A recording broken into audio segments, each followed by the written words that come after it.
የኛ ዝግጅት በድፍን አፍሪካ ሰላም ለማረጋገጥ በድፍን አፍሪካ ብልጽግናን ለማረጋገጥ በቀጠናችን ላሉ ሀገራት አለኝታ መከታ ጋሻ ለመሆን ነው። ይህ የጠቅላይ ሚኒስትር አብይ አህመድ ንግግር ከሀገር አልፎ የሀገርን ሰላምና ደህንነት ሊያስከብር የሚችል ሰራዊት ያላት ሀገር መሪ ሊናገረው የሚደፍረው ነው። ኢትዮጵያ የሰለጠነ ዘመናዊ ትጥቆችን የታጠቀ ግርማ ሞገሱ በጠላት ላይ ፍርሃትን የሚጭን ሰራዊት ባለቤት ነች። ይህች ሀገር ባለፉት ዘመናት ሁሉ ሉዓላዊነቷን ሳታስደፍርና ክብሯን ሳታስነካ በኩራትና በነጻነት መኖር የቻለችውም በተከፈሉ ውድ ዋጋዎች ነው። ለዚህ ሀገራዊ ኩራትና ዘላቂ ህልውና መረጋገጥ ደግሞ የፊት መስመር የነጻነት አጥሮ ነው የቆመው የሀገር መከላከያ ሰራዊት ነው። ውድ ልጆቿ ከወራሪው የውጭ ጠላት እስከ የውስጥ ባንዳና ላኪዎቹ ድረስ የተደቀኑትን ሴራዎች በሙሉ በእናት ሀገር ፍቅርና በጀግንነት ድባቅ እየመቱ ሴረኞችን እያሳፈሩ በድል አድራጊነት ተሻግረዋል። ዛሬ ላይ ደግሞ መከላከያ ሰራዊቱ ከመቼውም ጊዜ በላይ ጠንካራና ዘመናዊ ሆኖ ብቅ ብሏል።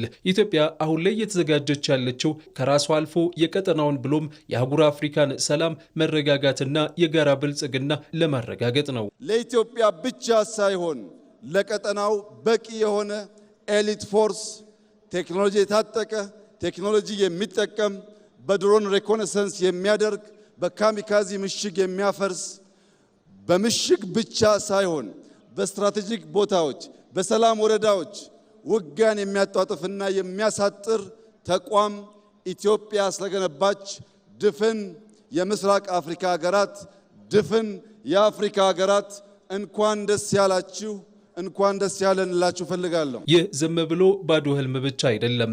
ዛሬ ኢትዮጵያ ሀገራዊ ደህንነቷንና ቀጠናዊ ሰላምን በአስተማማኝ ሁኔታ የሚያስጠብቅ ብቁ ሰራዊት ገንብታለች። ይህ ሰራዊት ደግሞ ተዳፍሮ የመጣን ጠላት አሳፍሮ የሚመልስ ያሰበውን እኩይ ዓላማም ባጭሩ መቅጨት የሚችል ነው። ዛሬ ላይ መከላከያ ሰራዊት በምድር በሰማይ በባህር ብሎም በዘመኑ የመረጃና የሳይበር ዓለም ውጊያ የጠላትን ሴራ ባጭሩ ማክሸፍና ድባቅ መምታት የሚችል ሁለገብና ዘመናዊ አቅምን ፈጥሯል። ከሁሉ በላይ ደግሞ ትልቁና አዲሱ የታሪክ ምዕራፍ ኢትዮጵያ ዘመናዊ የጦር መሳሪያዎችን ከውጭ ሀገራት በውድ ዋጋ ገዝቶ ከመታጠቅ ተሻግራ አሁን በራሷ አቅም ጦሯን በማስታጠቅና ማደራጀት ላይ መገኘቷ ነው። በአሁኑ ወቅት የኢትዮጵያ ወታደራዊ ኢንዱስትሪ ዘመኑ የደረሰበትን የቴክኖሎጂ ደረጃ የጠበቁ የጦር መሳሪያዎችንና ወታደራዊ ቁሶችን አምርቶ ሰራዊቱን ያስታጠቀ ምርቱም የሀገርን ፍላጎት ከመሸፈን አልፎ ለሌሎች ወዳጅ ሀገራት መሸጥ ወደሚቻልበት የኢኮኖሚና ወታደራዊ አቅም ላይ የደረሰ ነው። ኢትዮጵያን ይመጥናል። ኢትዮጵያ እንደዚህ አይነት አቅም ሲኖራት ማየት በጣም ደስ ይላል። እነዚህ አይነት ነገሮች ከመግዛት ወጥተን አምርተን ለሌሎች የምንሸጥ ሀገር መሆናችን እና በጣም በአጭር ጊዜ ውስጥ 2 ዓመት ባልሞላ ጊዜ ውስጥ ይህ አቅም ተገንብቶ በማየቴ በጣም ከፍተኛ ክብርና ደስታ ይሰማኛል። ኢትዮጵያ የገነባችው ጠንካራ ወታደራዊ ኃይል በቀጠናው ሽብርተኝነትን መዋጋትን ጨምሮ የሚኖሩ ስጋቶችን መቅጨት የሚችል የሰላም ዘብ ነው። የተገነባው ጠንካራ ሰራዊት ከኢትዮጵያ አልፎ ዓለም የሚመካበት የሰላም አስከባሪ ኃይል ነው። በጥቂት ዓመታት ውስጥ ራሱን በእጅጉ ያዘመነው የኢትዮጵያ አየር ኃይል በቀጠናው ክፋትን ለሚያስቡ ልብን የሚያርድ ሆኗል። አየር ኃይሉ የኢትዮጵያን ብሔራዊ ጥቅም ማስከበር የሚችልበትን አቅምም በአጭር ጊዜ ውስጥ ገንብቷል። አምናና ዘንድሮ በጣም የተለያየ አቅም ላይ ያለ ነው። በጣም የማድረግ አቅማችን ጨምሯል። የኛ ብሔራዊ ጥቅም አሁን እየሰፋ ነው። አባይ ግድብ ጋር የሚቆማል የኛ ብሔራዊ ጥቅም። የኛ የማድረግ አቅም ግን በየቀኑ እየጨመረ ነው። የመከላከል አቅም በየቀኑ እየጨመረ ነው።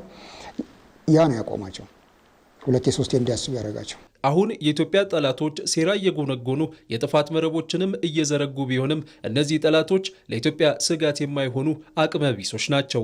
ይህ ደግሞ ኢትዮጵያ ከሰራችው ጠንካራ የቤት ስራ የሚመነጭ ነው። ይህ ሁሉ ወታደራዊና የቴክኖሎጂያዊ ሽግግር ታዲያ ባለፉት የለውጥ ዓመታት በተሰሩ ስትራቴጂያዊ የቤት ስራዎች የተገኘ ነው።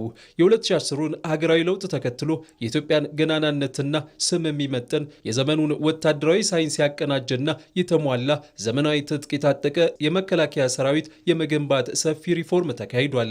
ሰራዊቱ በስነ ልቦና በስትራቴጂያዊ አመራር እንዲሁም በዘመናዊ የጦር መሳሪያዎች ብቁ ሆኖ በመገንባቱ የኢትዮጵያን ሉዓላዊነት ከማስከበር አልፎ ቀጠናዊና አህጉራዊ አስተማማኝ የሰላም አምባሳደርነቱን በጽኑ መሰረት ላይ አቁሞታል። ዛሬ ላይ የቱንም ያህል የተቀናጀና የረቀቀ የጥፋት ኃይል ቢሰለፍ የኢትዮጵያን የብልጽግናና የታላቅነት ጉዞ ለአንዲት ሰከንድ እንኳ ሊገታው አይችልም። የውስጥና የውጭ ጠላቶች ምንም ያህል ተባብረው የጥፋት ሴራዎችን ቢያሰፉም በጽኑ መሰረት ላይ የተገነባው ሰራዊትና የህዝቧ አንድነት ማንኛውንም ሀገራዊ ስጋት ያከሽፋሉ። ኢትዮጵያ የጀመረችው የመበልጸግና አህጉራዊ መሪነቷን የማረጋገጥ ጉዞም ይቀጥላል።